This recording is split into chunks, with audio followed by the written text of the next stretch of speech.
Welcome to Opposition Territory here at the Philadelphia Sports Table Podcast Show, the longest running weekly Philly sports podcast show in the world. 12 years strong. We got a great discussion coming your way here on Opposition Territory.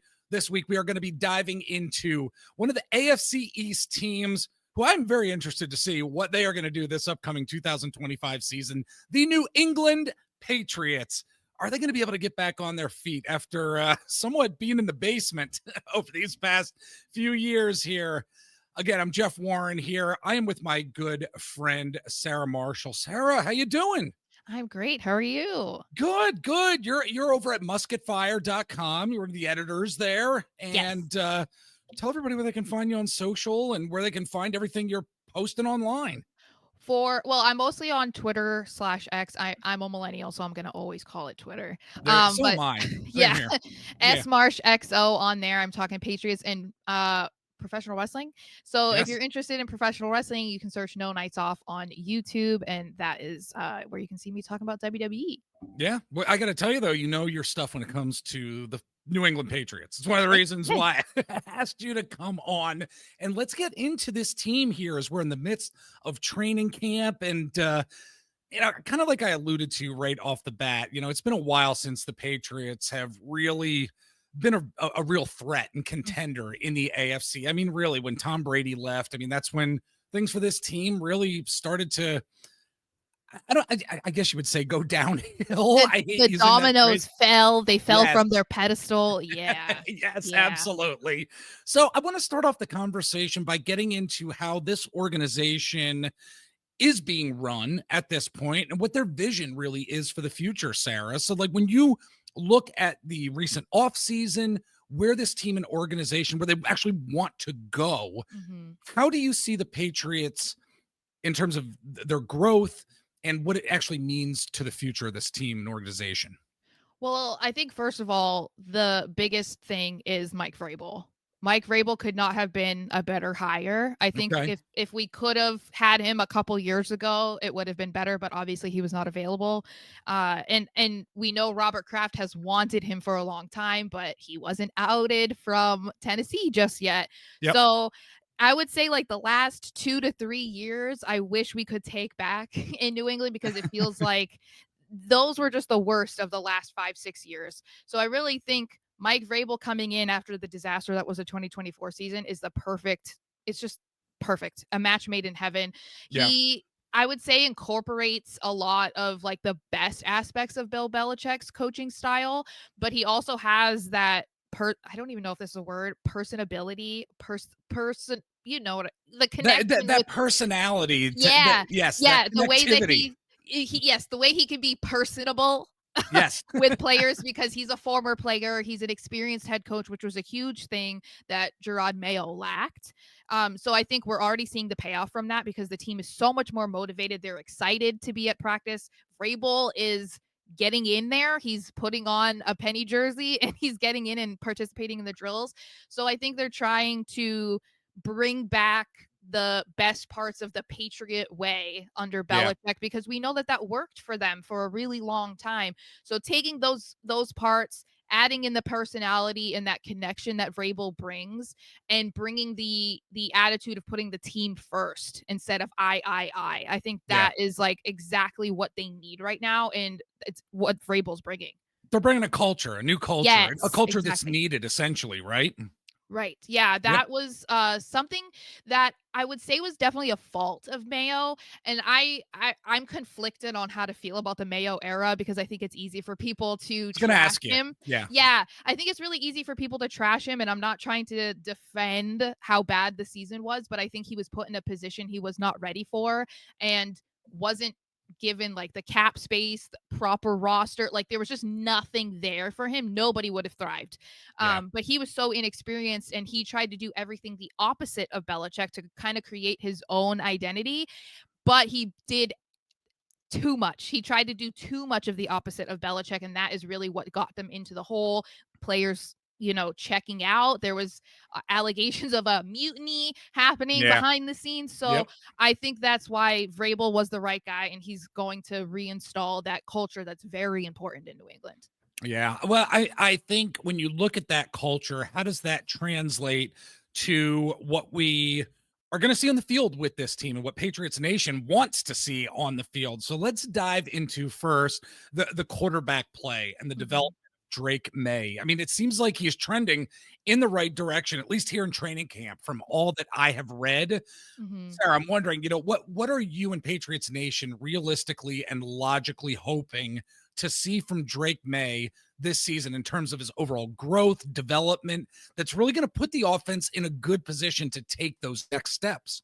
So we definitely want to see him build upon what he did last year. The records and the turnovers are not going to make him look good, but he actually had a really good rookie season, all things considered. Like he didn't start until week 6, didn't have an experienced head coach, had basically nobody to throw to. He had a running back who had butterfingers. So it's like, there was just nothing there. There's a lot of injuries to the defense. It was an absolute mess. So we really want to see him build upon that. And Josh McDaniels is back. The infamous Josh McDaniels is in his third stint with the Patriots. So we want to see how that connection is going to work. We've seen how Josh McDaniels has worked with Tom Brady. He worked with Matt Castle. He worked with Brian Hoyer. He worked with Mac Jones, made Mac Jones a Pro Bowl alternate quarterback his rookie season, got them to the playoffs. Right. So considering Drake Maye is a much better quarterback than Mac Jones, we just are hopeful there. We want to see more methodical play because he definitely tried to overcompensate for what was not happening on offense by holding onto the football too long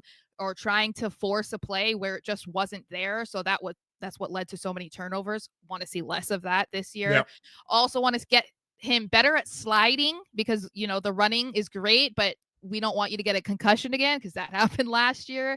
And hopefully the offensive line is going to be improved enough to give him more time to actually read the field. So that also then contributes to less turnovers. Absolutely. And what a fantastic segue talking about the offensive line, because that's what I wanted to get into next. I mean, it's been pretty well discussed that the Patriots have had one of the worst offensive lines in the NFL over these years. Thanks for reminding me. I know. I'm sorry.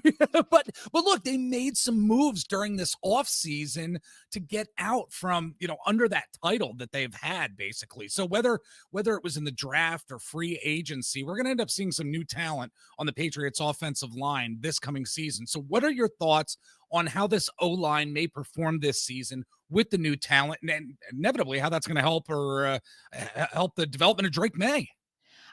So I definitely think that they're in a better position than they were a year ago because we already know some of the people who are going to be starters. We know Morgan Moses, who's a tenured veteran, former Jets guy, but he's a giant teddy bear. So I'm already obsessed with him. And I've never said that I've loved a right tackle before, but I'm obsessed. So we have him at right tackle. Mike Onwenu is able to stay at right guard.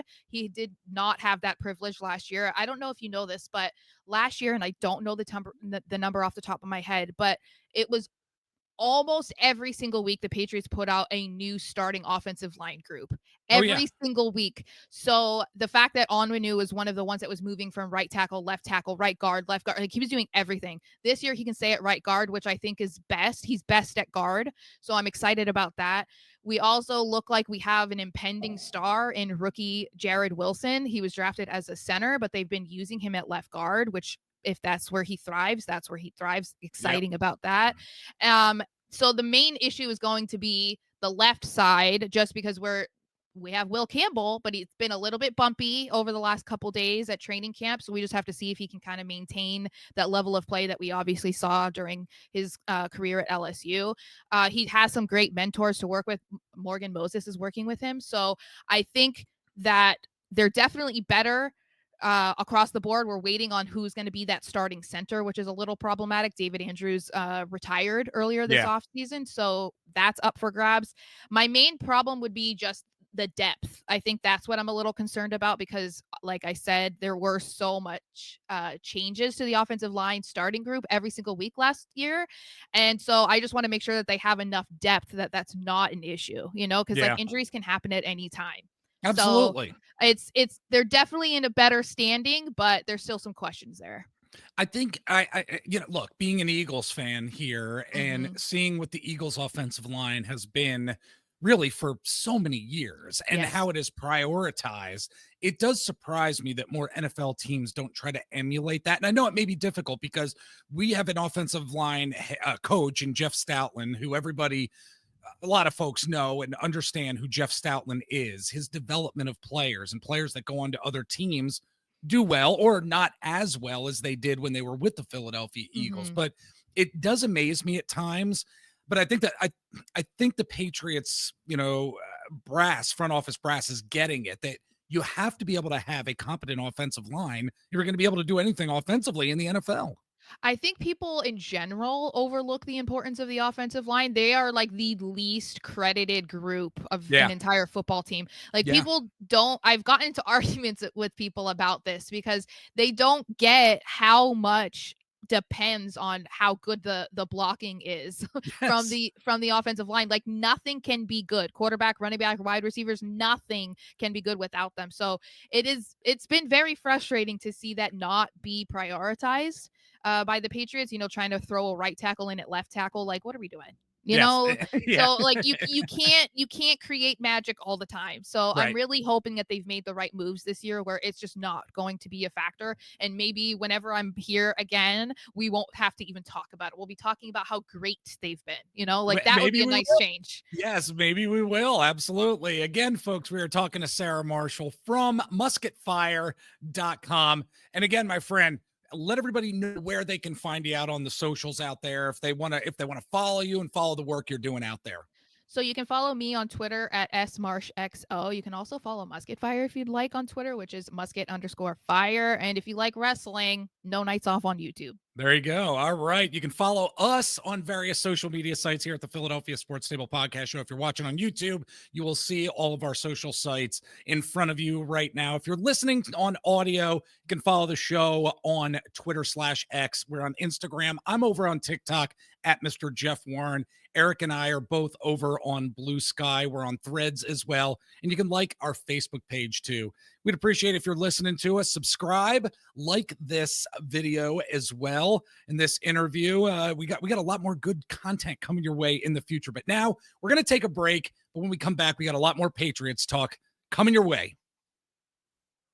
All right, we are back with our good friend Sara Marshall from musketfire.com. And as we continue to dive into this Patriots team and what we're going to see this season, what we're seeing in training camp as well, I think, Sara, that it's going to be really interesting to see how the rushing and passing game manifests itself throughout this coming season for this Patriots team. I mean, there's some new receiving talent, as we know.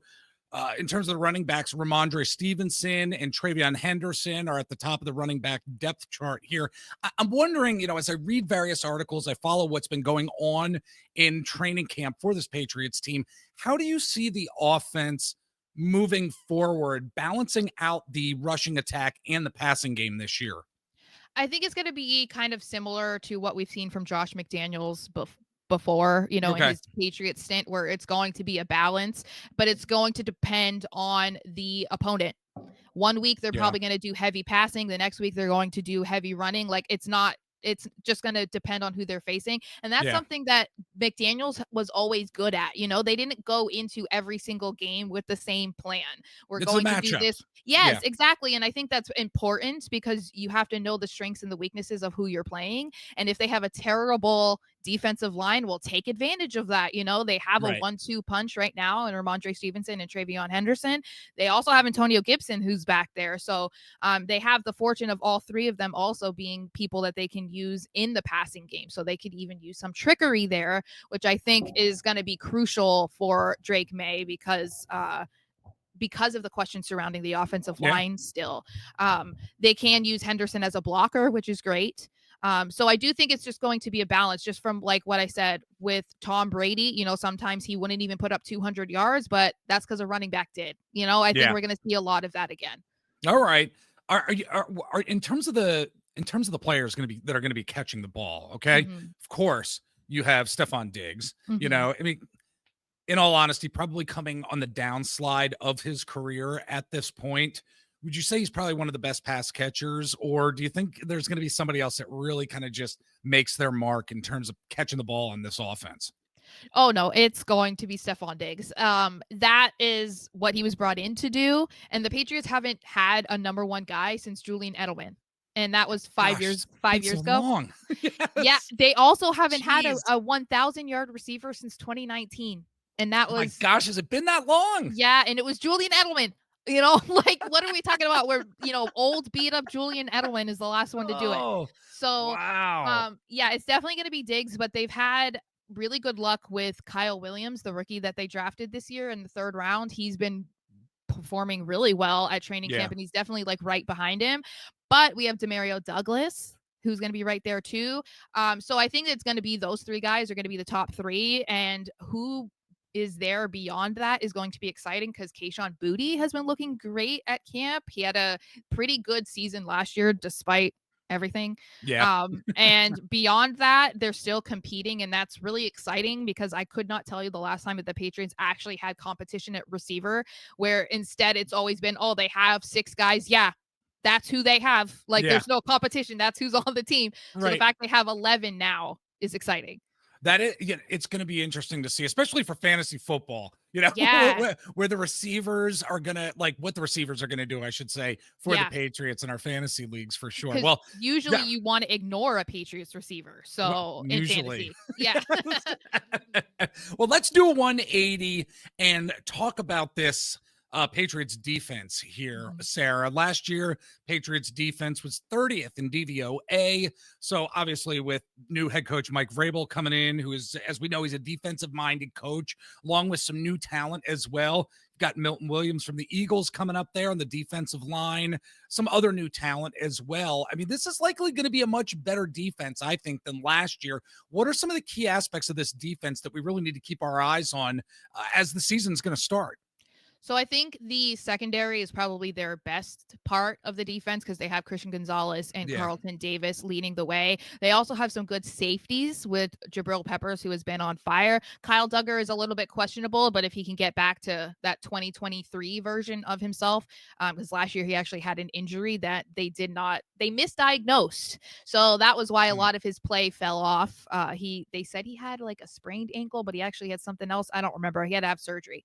But I think the pass rush is definitely going to be a lot better. It was essentially non-existent over the past several years, but Keon White has been looking rejuvenated from having Mike Vrabel in. Obviously, like you said, Milton Williams is a huge addition. Christian Barmore is back and looking better than ever after having to sit out last year due to blood clots. They have Harold Landry, who is also feeling good being back with Mike Vrabel. So I think the pass rush is something to watch. And I think the linebackers are going to be interesting. Yeah. Robert Spillane. I think that he kind of went under the radar because I think people you knew about him. He was with the Raiders, but like he has become such a leader for this team already and has just been killing it. And I get it. It's training camp. So you get excited about little tiny things that don't necessarily matter. But he's been looking so good, and his leadership is definitely needed on the defense after what was going on last year. So I think as long as everything goes according to plan and how good things have been looking right now, the defense is going to be in such good standing. Maybe some people have mentioned top 10. I'm not saying, I'm just saying what other people are saying. So that would be awesome. That would be a huge plus. That would be astonishing, quite frankly. Yeah. I mean, that'd be Mike Vrabel magic coming to fruition there. Then again, there's a phrase I use on this podcast platform all the time, and I've used it plenty with Philly sports teams over the years who have stunk it up. You can't really fall out of a basement window. So I would think that the Patriots defense is really going to elevate itself this coming season. And you know what? The good thing is, I think, some people are saying, okay, they're going to be better, right? And they're giving him I think it was Mina Kimes that said, okay, maybe top 10, right? I think they have the benefit of having quite an easy schedule. So I think that's going to play in their favor a lot. All right. And that could result in maybe them looking a lot better than anyone anticipated. And All I'm right. okay with it because I'll accept Yeah, anything. there you go. A There win is you a win. go. A win is a win. Absolutely. Absolutely. Well, Sara, before I let you go, I got a two-part question for you. We've been asking this of our guests who come on our Opposition Territory podcast every week, talking about the biggest concerns about the team and also what you're least concerned about heading into this season. So let's start off with your biggest concern with this Patriots team heading into this season. What would that be? And then we'll get into what you're least concerned about. So I kind of already mentioned this a little bit, but I'm just nervous about the offensive line. I think that I have the right to be, even if they've already made like these changes and whatever, it's like the offensive line has continuously been a big problem for the Patriots. And so even if they've added these pieces that look good right now, I don't want to get my hopes up about it, because they are relying on a rookie at left tackle, which is a lot. It's asking a lot of a rookie. That's pressure. Yeah. And I think he can do it. But again, training camp only tells you so much, and he's getting beaten by some guys on the Patriots defense, which, the Patriots defense is better than the offense, but it definitely doesn't ease my concerns. So as long as that is smooth, then I'm feeling a little bit less worried. Okay. What about what's the least of your concern heading into this season with this team? So I'm going to say probably Drake Maye. Okay. I have all the faith in Drake Maye. I'm not saying he's going to be MVP or anything, but I do think that, he has a great foundation to build upon. He's in great hands with Mike Vrabel and Josh McDaniels. They're definitely prioritizing building around him. So I think he's, the sky is the limit with him. And then, of course, the secondary. I mean, Christian Gonzalez and Carlton Davis, please. I'm so excited to watch them play. And the fact that we have like a 1-2 punch again in the secondary is so exciting because I think over the years, with like Stephon Gilmore, JC Jackson, it's so fun to watch. So I'm excited that we can actually look forward to what the cornerbacks can do again. Matchups. I mean, at the end of the day, that's how this Patriots team is going to end up developing on both offense and defense throughout the course of their schedule, throughout the AFC East. It's all going to be about the matchups. And it's going to be an interesting follow for sure. Again, folks, she is Sara Marshall from musketfire.com. My friend, love having you on all the time to talk Patriots, talk NFL football. Come back, join us. I'd love having you on here. It's your first time doing StreamYard on this podcast platform. I'd love to have you back on again, my friend. Let's do it.